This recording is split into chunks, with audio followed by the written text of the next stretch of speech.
বন্ধুরা, আজকে আমরা সূচকের একটি গুরুত্বপূর্ণ অঙ্ক করব। বিভিন্ন পরীক্ষায় এই অঙ্কটি সাধারণত আসতে দেখা যায়। চলুন দেখি অঙ্কটি কি। 2 to the power x plus 2 to the power x plus 2 to the power x plus 2 to the power x. এখানে 2 টু দি পাওয়ার এক্স, এখানে 2 টু দি পাওয়ার এক্স, এখানে 2 টু দি পাওয়ার এক্স, এখানে 2 to the power x.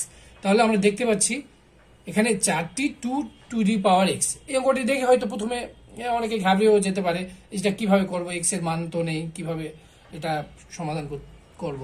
তো এটা আসলে সূচকের নিয়ম অনুসারে করতে হবে। আচ্ছা দেখুন তো এখানে কয়টি আছে 2 টু দি পাওয়ার এক্স? 1 2 3 4, 4টি। তাহলে 4 into 2 to the power x, তাহলে 4টি 2 টু দি পাওয়ার এক্স। এখন এটা আমরা সাধারণত সূচকের ক্ষেত্রে বেসটা মিলানোর প্রয়োজন হয় বেস মিলাতে হবে অথবা পাওয়ার মিলাতে হবে। সূচকের ক্ষেত্রে হয় বেস মিলাতে হবে অথবা পাওয়ার মিলাতে হবে। যেহেতু পাওয়ার এক্স আর এখানে তো এক্স নেই, আমি কোনোভাবেই পাওয়ার মিলাতে পারবো না, সুতরাং আমাকে বেস মিলাতে হবে। তাহলে বেস যদি মিলাতে চাই, এই বেস তো আর চেঞ্জ করা সম্ভব না, সুতরাং আমার এই বেসটাকে এই বেসে রূপান্তর করতে হবে। তাহলে 4কে যদি আমরা 2 বেস করতে চাই তাহলে কি করতে হবে?